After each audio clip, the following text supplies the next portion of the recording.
perlahan-lahan.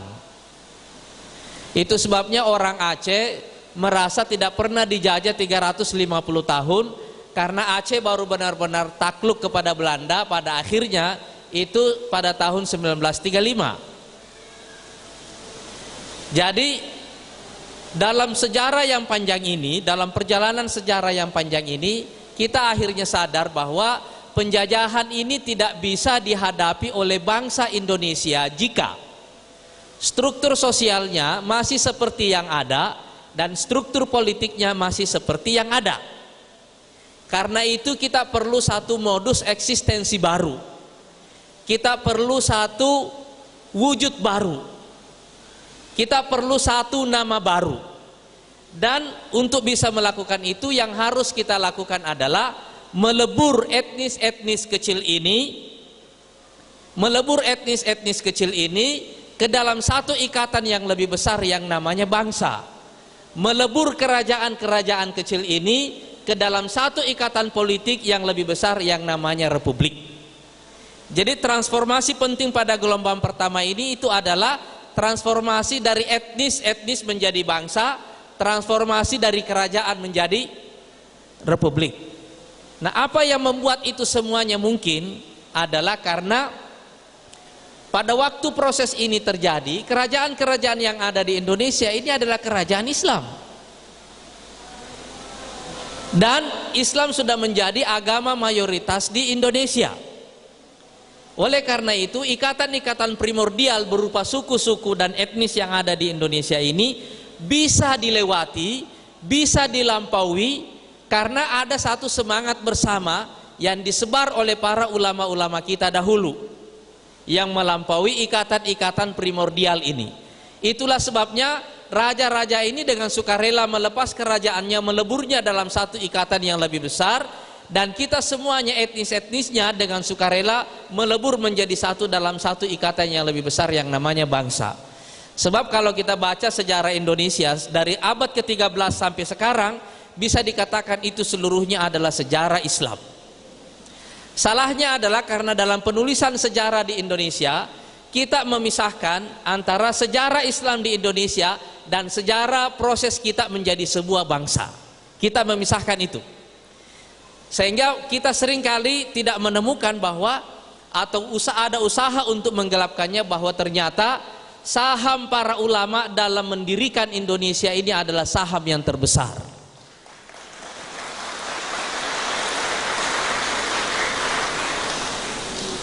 Nah, itulah proses menjadi Indonesia. Dan kalau kita lihat, kalau kita bedah dalam Indonesia pada waktu-waktu itu, kira-kira kita bisa mengatakan begini.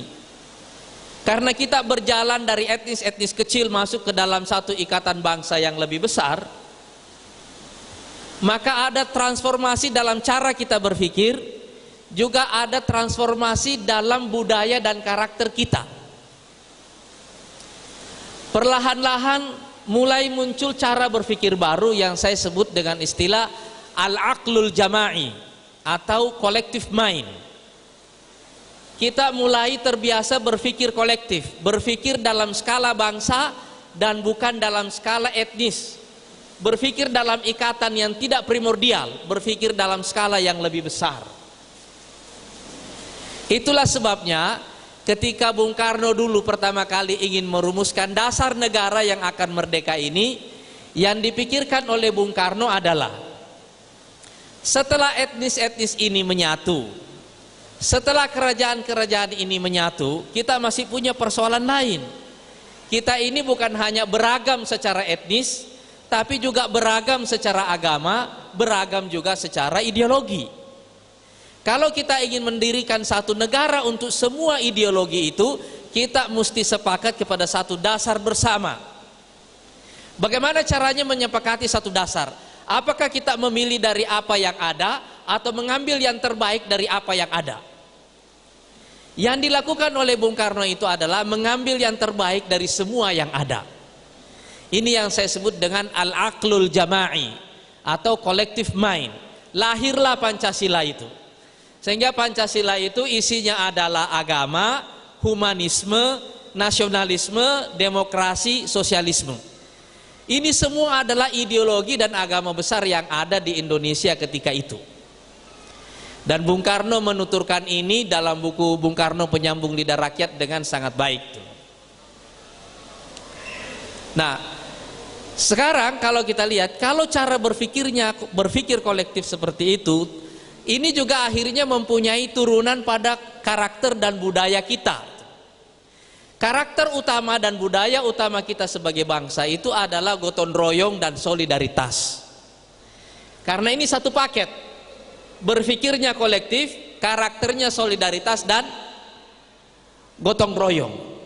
Kenapa mesti solidaritas dan gotong royong? Karena lahir dari penderitaan yang lama.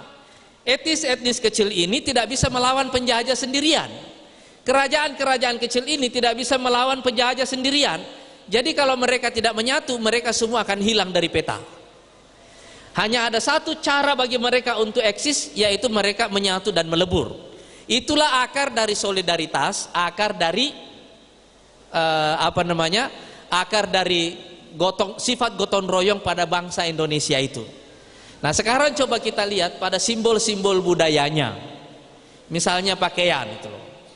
Ini rombongan kita yang datang semua tadi pakai batik nih. Karena batik ini kalau kita perhatikan, ini adalah contoh dari kerumitan yang harmonis. Batik ini sangat detail ya, sangat rumit, tetapi bisa diharmonisasi. Dan itu salah satu kehebatan orang Indonesia. Dia bisa menyatukan segala hal yang tidak bisa menyatu di tempat lain. Jadi kalau misalnya Anda lihat tadi negara Arab itu semuanya 22 negara Arab kalau dikumpulkan sama jumlah penduduknya dengan penduduk Indonesia. Tapi mereka terpecah ke dalam 22 negara. Kita menjadi satu negara. Jadi ide menjadi Indonesia ini ide yang brilian, ide yang sangat modern, ide yang pada dasarnya melampaui zamannya. Dan seperti yang dikatakan tadi Gus Ipul ini, bahasa kita ada 300-an karena sukunya juga ada 300-an. Tapi bagaimana memilih satu bahasa di antara semua bahasa yang ada? Ada satu pertanyaan, kenapa bukan bahasa Jawa yang jadi bahasa nasional? Padahal bahasa Jawa digunakan oleh penduduk etnis mayoritas. Kenapa bahasa Melayu yang penggunanya minoritas? Saya sempat berziarah ke makam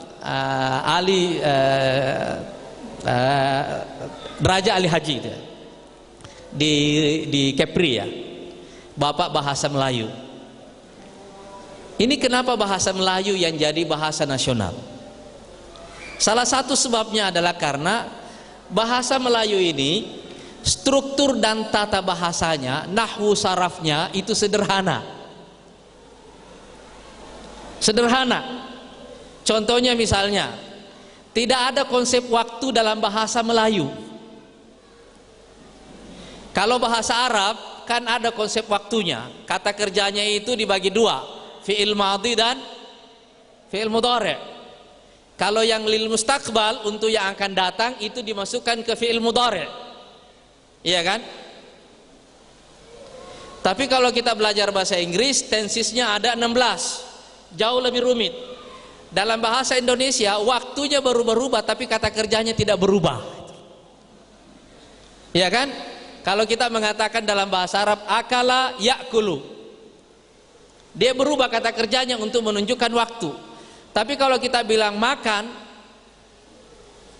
kalau sudah makan dan belum makan apa Pak? Nggak berubah kata kerjanya. Waktu itu mempunyai kata sendiri yang berdiri sendiri dan tidak masuk ke dalam kata kerja.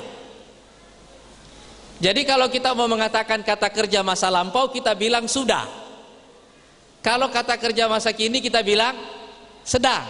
Kalau kata kerja yang akan datang, akan. Dia tidak menyatu dalam kata kerjanya. Dan apa artinya satu bangsa punya bahasa yang tidak punya konsep waktu? Artinya waktu itu kurang penting bagi bangsa itu.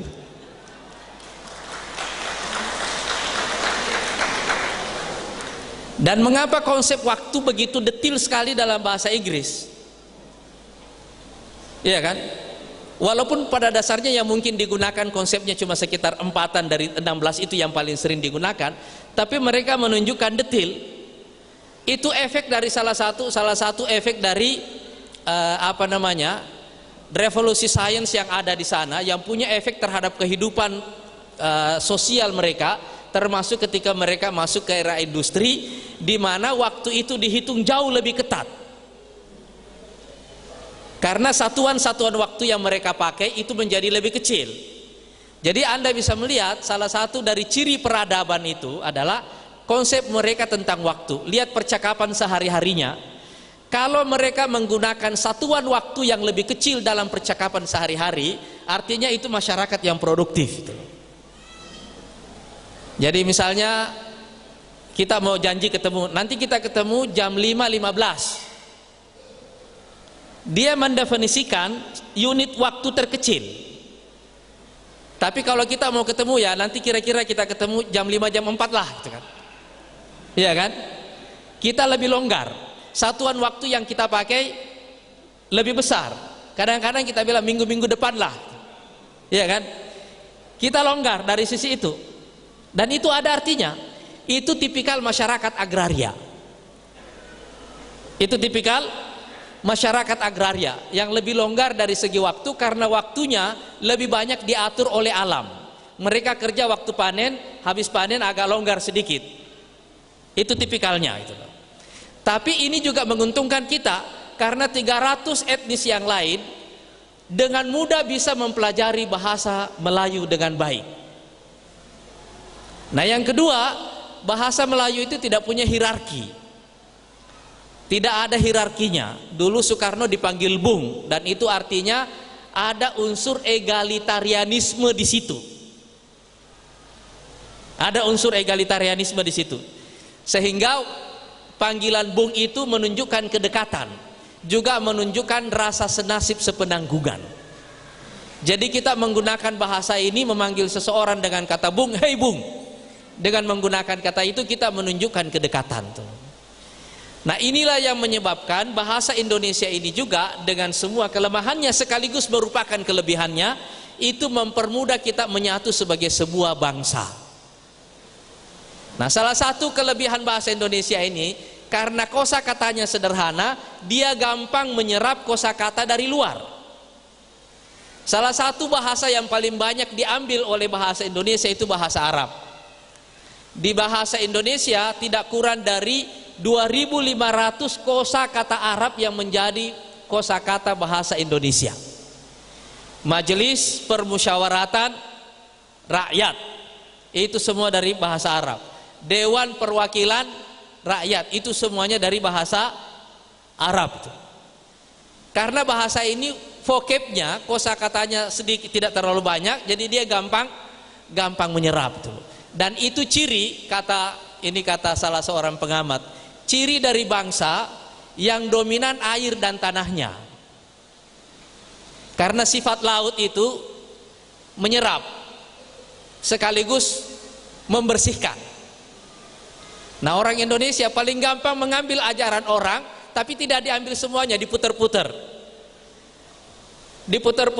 diassembling baik-baik, akhirnya jadi miliknya sendiri, bukan punya orang. Karena mengikuti caranya sendiri. Itu ciri khas kita. Nah, saudara sekalian, kira-kira inilah yang mengantarkan kita menjadi bangsa, menjadi Indonesia ini. Nah, pada gelombang kedua, semua perubahan sejarah itu didrive oleh pergulatan mencari sistem yang cocok bagi bangsa kita, sistem ekonomi dan politik. Karena itu pada gelombang kedua ini, umumnya perdebatannya itu adalah perdebatan yang fundamental. Misalnya relasi agama dan negara. Ini tadi yang disebut tadi oleh Gus Ipul ini tadi ini. Terutama perdebatan ini menjadi kuat pada era konstituante setelah tahun 55. Setelah kita pemilu pertama, kita lihat konstituante itu isinya perdebatan utama tentang ini. Jauh lebih keras perdebatannya dibanding pada panitia persiapan. Kenapa lebih keras? Karena waktu panitia persiapan, tujuan kita yang lebih besar adalah merdeka. Urusan dasar negara nanti kita tunda setelah ini. Nah, pembahasan dasar negara yang paling keras itu pada era konstituante itulah. Cuma umur pembahasan ini tidak panjang karena kemudian Soekarno memberlakukan dekret pada tahun 59.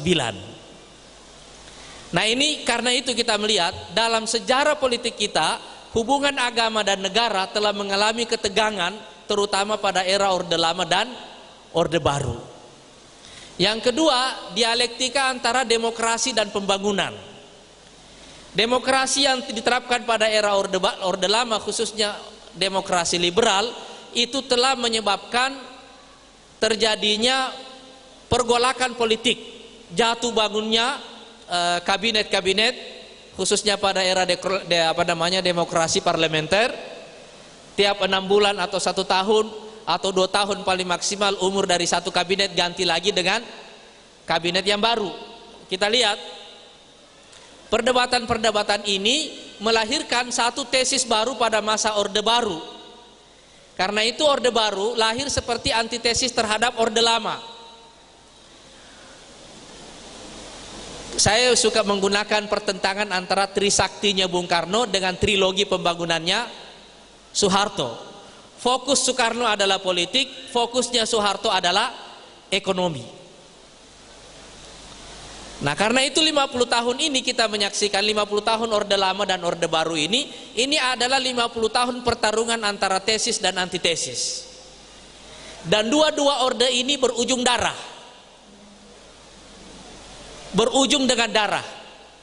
Tidak ada yang berakhir dengan manis. Dan datanglah periode yang ketiga yang kita sebut dengan era reformasi. Nah di era reformasi ini Gus Ipul salah satu pelaku utama.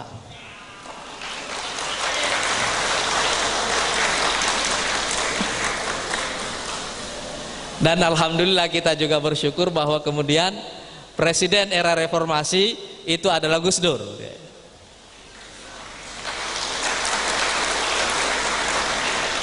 Walaupun kita waktu itu sahamnya paling kecil di Poros Tengah, tapi ya PKS juga ikut sebagai salah satu kekuatan yang membentuk Poros Tengah yang membawa alhamdulillah Gus Dur menjadi presiden Indonesia gitu loh. Era reformasi ini kalau kita lihat itu menjadi pertemuan antara Orde Lama dan Orde Baru. Dia menjadi sintesa. Karena apa yang kemudian diperdebatkan pada dua era ini, pada dua orde ini, itu menjadi kesimpulan pada era reformasi. Misalnya begini, perdebatan tentang relasi agama dan negara. Di era reformasi, semua ormas, organisasi politik dikasih kebebasan untuk menentukan asasnya selain Pancasila. Artinya apa? Ini artinya kita ini sudah sampai pada satu kesadaran bersama bahwa Pancasila ini adalah panggung bersama untuk identitas yang berbeda-beda.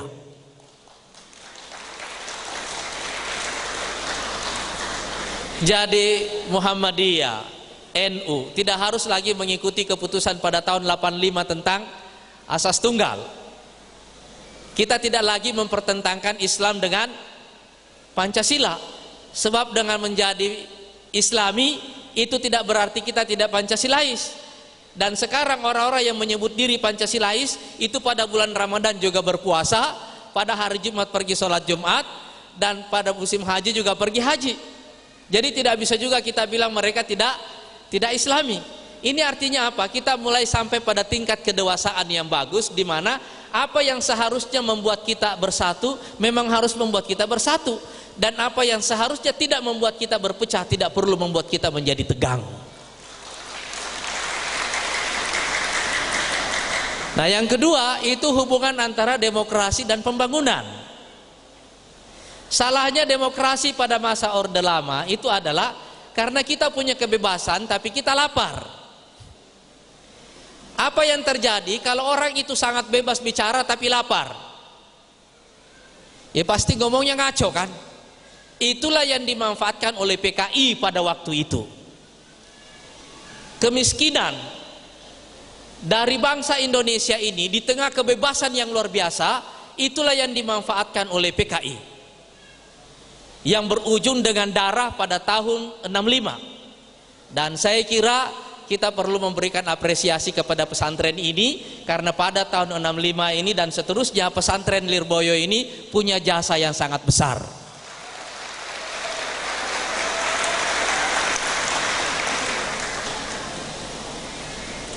Jadi begitu juga pada era Orde Baru. Karena kekacauan terlalu banyak di masa Orde Lama ini, Orde Baru mengambil kesimpulan yang sederhana. Kalau kita mau membangun demokrasi, kita cabut, partai politik kita sederhanakan. Memang efektif. Semua partai politik dikelompokkan secara sederhana, kanan, kiri, tengah. Yang kanan semuanya di P3, yang kiri di PDI, yang di tengah dibikin baru, Golkar. Iya kan? Hidup berjalan baik pada waktu itu. Memang kita membangun, tapi lama-kelamaan kita sadar, setelah kita kenyang, kita ini manusia, kita juga perlu bicara. Makanya kalau kita belajar ilmu mantik, kan kita mengatakan al-insanu hayawanun natiq. Iya kan? Manusia itu adalah hewan yang bisa bicara, hewan yang berbicara. Kita ini tidak perlu kenyang, harus kenyang. Tapi kalau kita sudah kenyang tidak boleh bicara, itu manusia jadi seperti burung dalam sangkar. Dikasih makan tiap hari tapi tidak boleh menggunakan sayapnya untuk terbang. Boleh berkicau tapi diajar cara berkicaunya. Kita juga tidak puas dengan keadaan itu. Lama-kelamaan muncullah generasi baru dari era Orde Baru ini. Orang-orang yang terpelajar dan juga kelas menengah, makannya cukup, terpelajar, tapi tuntutannya adalah kebebasan. Dia tidak lagi cari makan, dia menuntut sesuatu yang lain, yaitu kebebasan. Itulah yang melahirkan reformasi. Nah, di sini ada salah satu tokoh jalanannya pada waktu itu nih, Fahri Hamzah ini dulu. Tokoh jalanan yang memimpin reformasi, para pencari kebebasan. Nah, ini yang disebut tadi oleh Gus Ipul tadi nih, riwayat dari Pak Dekarwo gitu ya. Di sebelah sini ada yang merdeka atau mati, kalau yang di sini orang yang merdeka sekali. Nah, ini pimpinannya beliau ini dulu nih. Nah, jadi tapi apa yang kita pikir bahwa nanti demokrasi ini kalau kebablasan Indonesia akan pecah. Ternyata tidak juga. Ternyata tidak juga itu. Indonesia masih tetap utuh seperti dulu. Bahkan menurut saya sekarang ini jauh lebih solid daripada sebelumnya. Karena ada satu hal yang tidak diselesaikan pada masa Orde Lama dan Orde Baru, yaitu hubungan antara pusat dan daerah. Sekarang kita memberikan otonomi kepada daerah. Itu artinya apa? Kita membagi kekuasaan politik secara lebih adil. Tapi yang lebih penting dari itu adalah ada undang-undang pembagian keuangan pusat dan daerah. Sekarang ini total transfer daerah dari pusat ke daerah itu adalah 35% dari APBN. Nah, ini yang membuat Gus Ipul bisa membangun Jawa Timur dengan baik. 35%. Tadinya kita berpikir kalau kita bikin pilkada langsung, para bupati-bupati dan gubernur-gubernur itu akan menjadi raja-raja baru. Kenyataannya tidak. Sebab sekarang ini gubernur yang ditangkap karena kasus korupsi itu kalau nggak salah sudah ada 16 jumlahnya.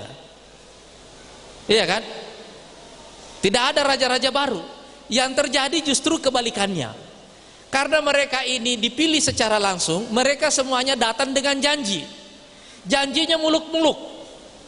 Walaupun dia tahu dia tidak bisa memenuhi semuanya, tapi karena dia sudah kasih janji, nanti setelah dia menang, dia berkuasa, dia terpaksa harus memenuhi janjinya. Dan apa yang paling gampang dijanjikan?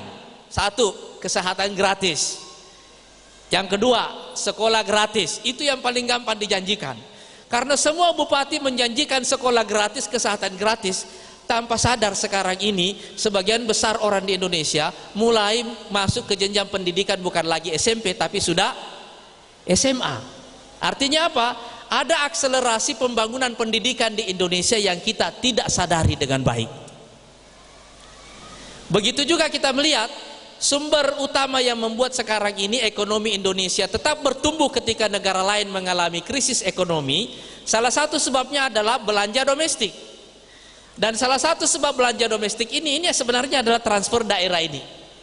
Sehingga handphone yang dipakai orang di Kediri sama canggihnya dengan handphone yang dipakai orang di Jakarta.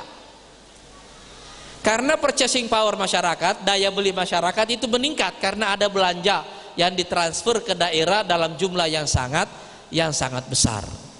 Itulah sebabnya saya menganggap pada era reformasi ini kita sudah menemukan keseimbangan baru, sehingga proses pencarian sistem ini relatif kita anggap selesai. Nah, sekarang kita akan memasuki gelombang yang ketiga. Gelombang ketiga ini terutama cirinya adalah 5. Yang pertama adalah populasi Indonesia didominasi oleh orang-orang muda. Yang kedua, mereka ini berpendidikan baik.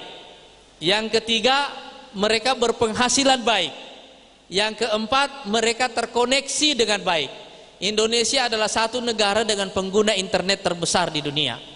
Dan yang kelima, mereka adalah warga negara demokrasi, warga asli demokrasi. Mereka adalah native democracy. Mereka ini merasakan demokrasi sebagai sebagai budaya utama, khususnya anak-anak Indonesia yang lahir tahun 90-an ke atas. Di kepalanya itu tidak ada Uni Soviet. Uni Soviet sudah runtuh, tidak ada perang dingin, tembok Berlin sudah runtuh. Di kepalanya itu waktu dia masuk SD, reformasi datang, Soeharto turun, dan setiap hari dia menyaksikan orang-orang demonstrasi di jalanan, orang-orang kampanye memperebutkan jabatan gubernur, jabatan bupati, jabatan wali kota, termasuk diantaranya memperebutkan jabatan presiden mahasiswa. Iya kan? Anda juga di sini ada pemilihan presiden mahasiswa kan? Tidak ada jabatan yang ditunjuk oleh rektor, bahkan sekarang juga jabatan rektor pun juga diperebutkan. Jadi kita lihat anak-anak yang tumbuh dalam tradisi ini itu adalah anak-anak yang tumbuh dalam tradisi demokrasi. Tapi kenapa kita punya masalah sekarang? Karena kita berpindah ke sistem demokrasi, tapi budaya kita tidak pindah. Budaya demokrasi itu budaya egaliter. Sebenarnya kalau kita lihat ya, budaya pesantren itu adalah budaya yang paling egaliter. Itu budaya demokrasi.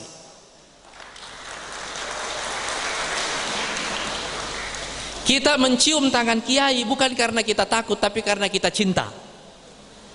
Dalam pemerintahan otoriter, dalam budaya feodal, orang cium tangan itu karena takut, tapi di pesantren kita cium tangan karena kita hormat, karena orang ini punya ilmu.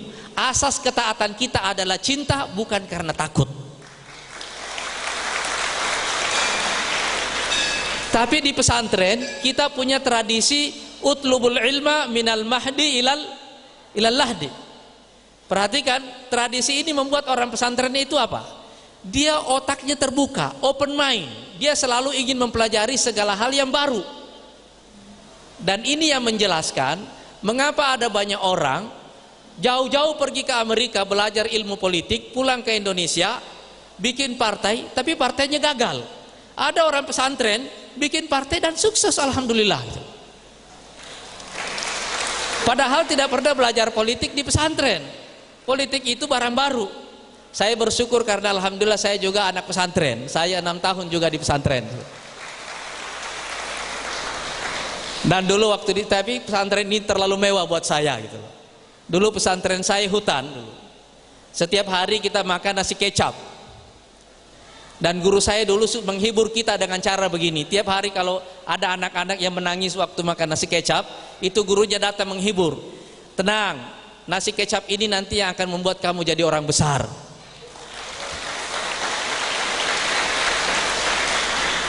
Memang saya tanya, kenapa sih kita dibikin penderita di pesantren? Penderitaan di pesantren itu adalah penderitaan yang direncanakan. Kenapa? Memang kita dilatih hidup susah. Karena para pemimpin itu punya satu sifat utama, mereka adalah pemikul beban.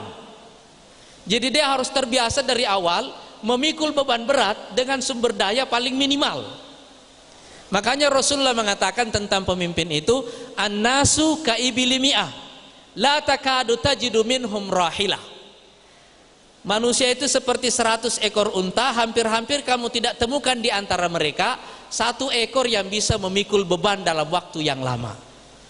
Itu sebabnya saya percaya bahwa orang yang hidup dengan tradisi pesantren adalah orang yang paling layak memimpin Indonesia di masa yang akan datang. Saya menonton film Sang Kiai dan mengerti bahwa ternyata beban berat dalam perjuangan kemerdekaan ini dipikul oleh para santri. Sayangnya santri-santri kita ini santri-santri yang zuhud itu loh. Begitu penjajah pergi, dia pulang ke pondok gitu loh. Dia tidak pergi ke kantor-kantor gubernur, dia tidak pergi ke kabinet, dia tidak pergi ke jadi presiden, dia tidak ke istana. Dia pulang ke pondok. Coba setelah mereka membebaskan Indonesia ini mereka pergi ke istana, saya kira Indonesia juga akan lain wajahnya sampai sekarang gitu loh. Nah, saudara-saudara sekalian, jadi dengan tradisi ini yang membuat Indonesia sekarang ini adalah mengalami benturan, itu karena sistemnya berpindah ke demokrasi tapi budayanya belum terlalu demokrasi. Pertentangan antara sistem dan budaya inilah masalahnya. Dan karena itu Indonesia ke depan itu akan maju insya Allah jika dia dipimpin oleh orang-orang yang egaliter. Karena negara sekarang ini tidak punya otoritas yang besar. Jadi misalnya saya kira Gus Ipul merasakan benar hal ini. Kalau pemerintah mau membangun jalan kereta api atau jalur tol Trans Sumatera melewati 10 provinsi, di setiap provinsi melewati 3 kabupaten. Pertanyaannya adalah bagaimana membebaskan lahan. Melewati 30 bupati dan 10 gubernur. Karena melewati di semuanya itu tidak gampang. Itu sebabnya tidak ada proyek infrastruktur raksasa yang bisa selesai. Jadi presiden ini tidak bisa dengan sendirinya kasih perintah. Kenapa? Karena bagaimana kalau presidennya biru, gubernurnya kuning, wali kotanya atau bupatinya merah? Kalau Pak Dekarwo hari ini dipanggil ke istana, ini agak gampang itu, karena biru sama biru gitu kan.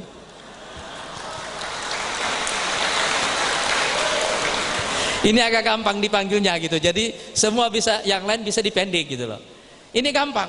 Tapi kalau sudah campur-campur, ini sudah beda gitu. Ini sudah beda. Karena itu diperlukan satu budaya baru. Nah, saya kira insya Allah dengan mengedepankan budaya santri ini, budaya egaliter ini, saya ingin wacana keindonesiaan ke depan itu dikuasai kembali oleh para santri sebagaimana dulu ulama-ulama kita menguasai wacana keindonesiaan sebelumnya. Dan tadi Kiai Kafabi tadi menyebut soal Wali Songo ini. Saya sebagai politisi Pak Kiai, ini ada satu pelajaran penting yang saya pelajari dari Wali Songo. 1000 tahun sebelum Islam datang ke Indonesia, ini kan didominasi oleh Hindu Buddha, iya kan? Bagaimana orang-orang ini datang dari Yaman sana cuma ke sini cari rejeki, bisa mengubah wajah negara yang sebesar ini menjadi mayoritas Muslim. Padahal kan kalau orang pindah agama itu kan pertama harus syahadat, dan setelah syahadat dia harus dikhitan, harus disunat kan. Itu bukan pekerjaan gampang membuat orang yakin dan terus pindah agama, tidak gampang itu. Jadi kalau santri ini ingin menguasai wacana keindonesiaan, di tengah masyarakat muslim oleh para santri, itu pekerjaannya tidak seberat pekerjaan para Wali Songo dahulu kala, tidak seberat itu. Dan mudah-mudahan insya Allah seperti yang sudah terbukti di Jawa Timur ini, santri yang memimpin Jawa Timur, dan memang sepantasnya begitu. Jawa Timur ini kan negaranya NU sebenarnya ini kan, sepantasnya begitu. Mudah-mudahan insya Allah Indonesia ke depan juga dipimpin kembali oleh para santri. Wallahul muwaffiq ila aqwamit thoriq. Wassalamualaikum warahmatullahi wabarakatuh.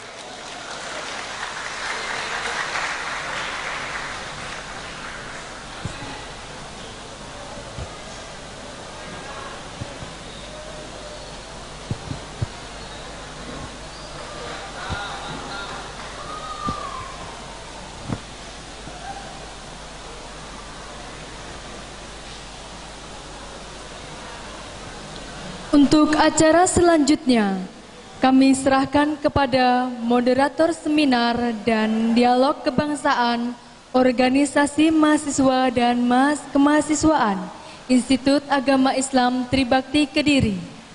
Kepada Dr. Maftuhin Rasmani MA, kami persilahkan.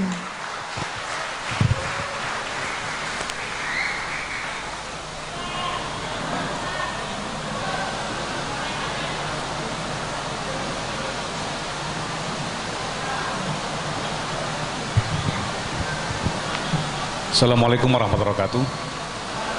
Sebelum dialog dilanjutkan, saya persilakan kepada Gus Ipul, kemudian Kiai Anwar Iskandar, kemudian Pak Anies Mata. Monggo.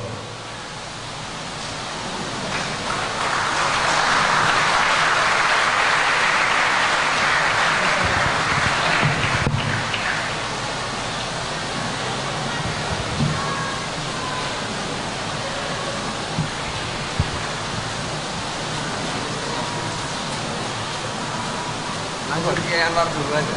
Anwar dulu ya. Oke. Anwar dulu. Baik, sebelum kita dialog dengan para pakar ini, karena pakar itu ada dua makna. Pakar yang satu itu apa-apa dibikin sukar, itu pakar namanya. Apa-apa dibikin suka. Ya, yang muda-muda kemudian jadi halo.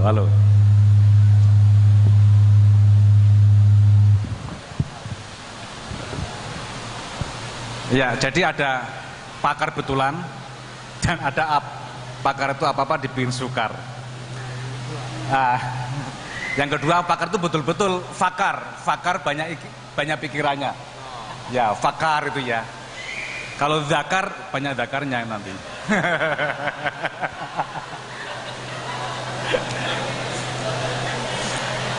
Bapak sekalian, tiga tokoh ini saya kira tadi yang belum ya berbicara hanya Ki Anwar itu ya. Ki Anwar kami persilakan lebih dulu Ki Anwar. Monggo ye.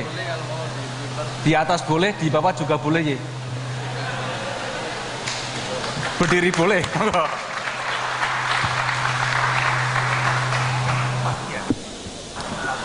Assalamualaikum warahmatullahi wabarakatuh.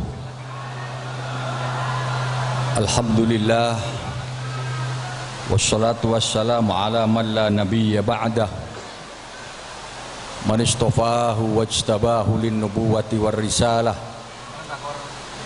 Sayyidina Muhammad ibn Abdullah wa ala alihi wa ashabihi wa mawalah wa ba'du. Bapak-bapak, ibu-ibu dan saudara-saudara sekalian yang saya hormati, Bapak Wakil Gubernur, Bapak Ustadz Anies Mata dan seluruh rombongan DPP dan DPW PKS, para pimpinan-pimpinan pondok pesantren, mahasiswa, santri dan lain-lain.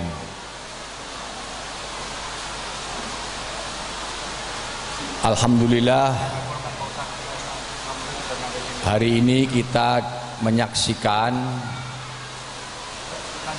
sebuah kunjungan salah satu partai berbasis Islam di Indonesia ini ke Pondok Pesantren Lirboyo atas prakarsa Institut Agama Islam Tribakti. Makna dari kunjungan presiden partai ini, yang datang presiden, bukan main. Gus Ipul wakil gubernur, saya ini mewakili wilayah PWNU Jawa Timur, jadi wakil-wakil. Ya. Walaupun yang datang dari NU juga wakil, dari provinsi juga wakil, tapi ada presiden di sini. Presiden partai, tapi presiden partai. Makna kehadiran Bapak Ustadz Anies Mata dan rombongan ke sini, ini tentu besar sekali artinya bagi kita semuanya. Dulu antara kaum pesantren dengan PKS Pak Anies sempat terjadi semacam su'ut tafahum atau semacam misunderstanding, gitulah kira-kira dulu. Tapi dengan hadirnya PKS ke sini, apalagi pidatonya Pak Anies Mata tadi, dan apalagi beliau mengaku adalah juga dari orang pesantren, maka kebekuan dan kesalahpahaman yang sekian tahun lamanya terjadi, insya Allah sekarang sudah cair.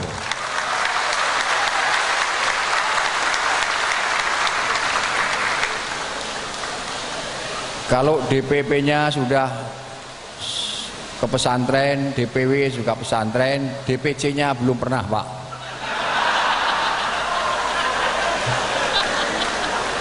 Iya, DPC-nya belum pernah. Dan sekarang ini, hari ini di Lirboyo dan tempat saya di Lirboyo ini ada 2 Anies dari Jakarta yang sowan dan silaturahim ke pesantren. Satu yaitu Presiden PKS Anies Mata. Sebentar lagi akan datang lagi Bapak Anies Baswedan, yang beliau sekarang sedang mengikuti konvensi Partai Demokrat untuk mencalonkan presiden.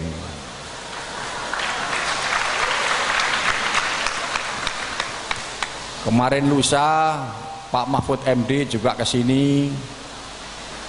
Pokoknya sering sekali kalau menghadapi pemilu, menghadapi presiden gini ini.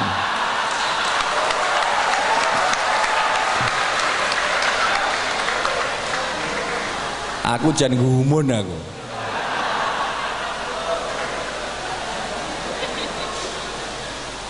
Tapi saya kira kalau PKS tidak seperti itu Pak Anies, saya kira tidak seperti itu. Karena apa? Karena semangat keislaman akan mengalahkan semangat politik.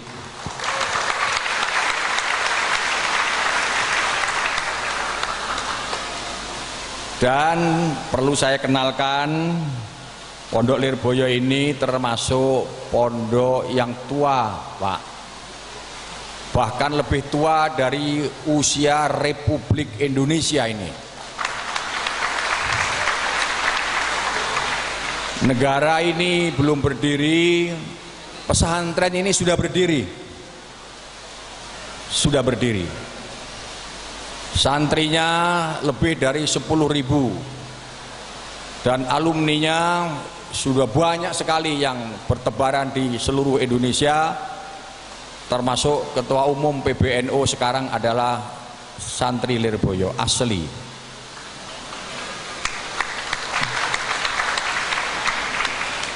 Betul kalau santri pondok tadi dikatakan orangnya demokratis, orangnya egaliter, betul Pak Anies. Karena dari cara berpakaian saja, santri pondok itu sarungnya itu sudah menunjukkan kebebasan.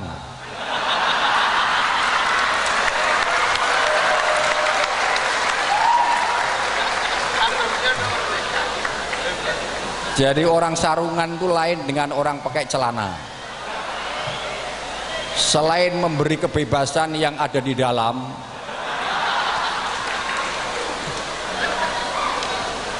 jadi kalau Gus Ipul tadi BH, saya sarung.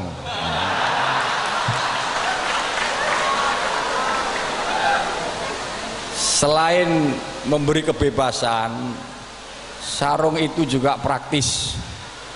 Kalau mau butuh apa-apa tinggal nggak usah lama-lama.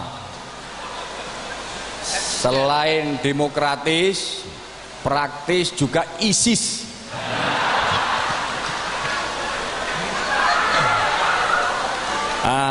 ISIS atau bahasa Indonesianya itu apa namanya itu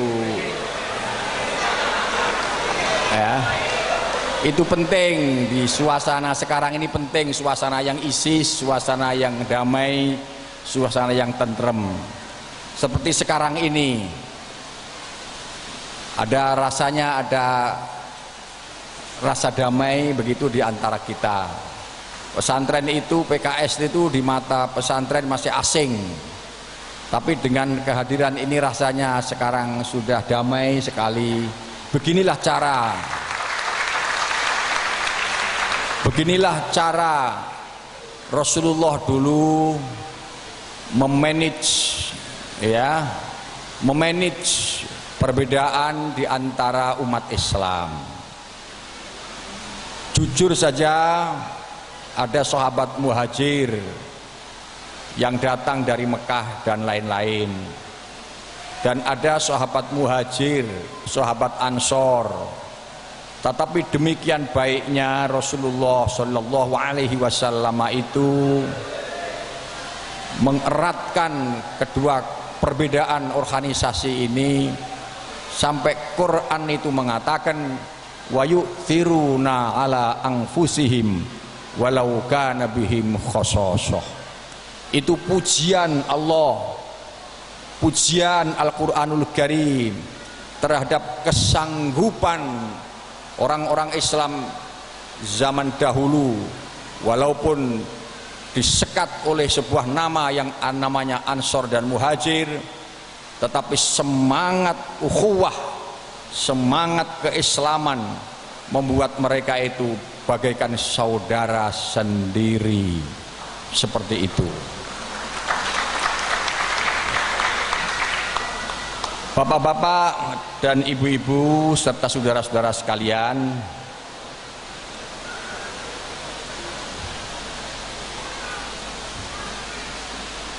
kita ini sering di kalangan NU, Pak Anies, ini sering ngobrol-ngobrol kiai-kiai sepuh.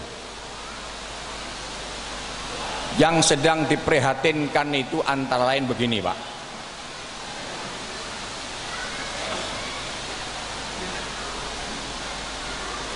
Kalau kita tidak berhati-hati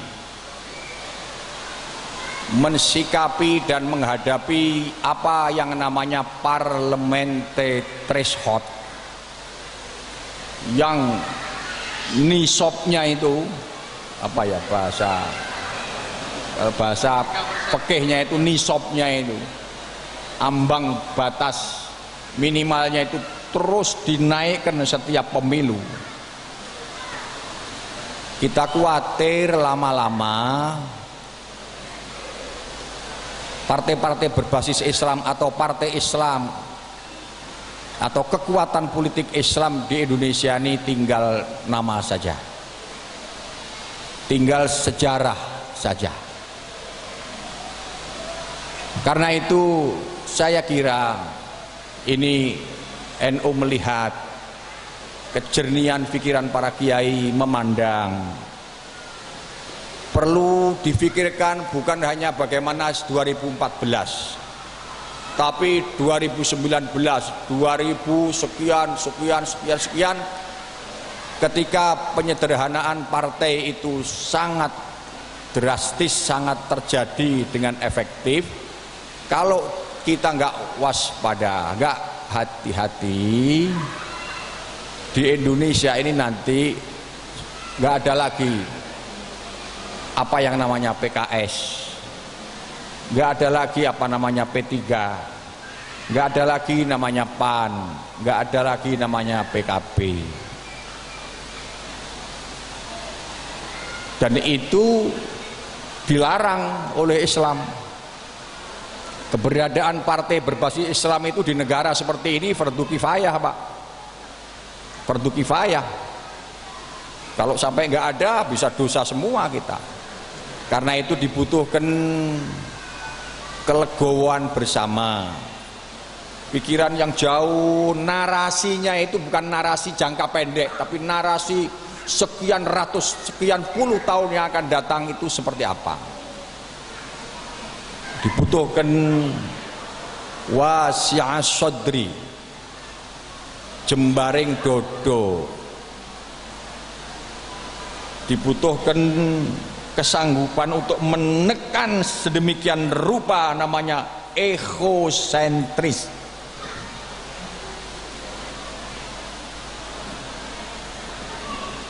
Jujur saja, Sunan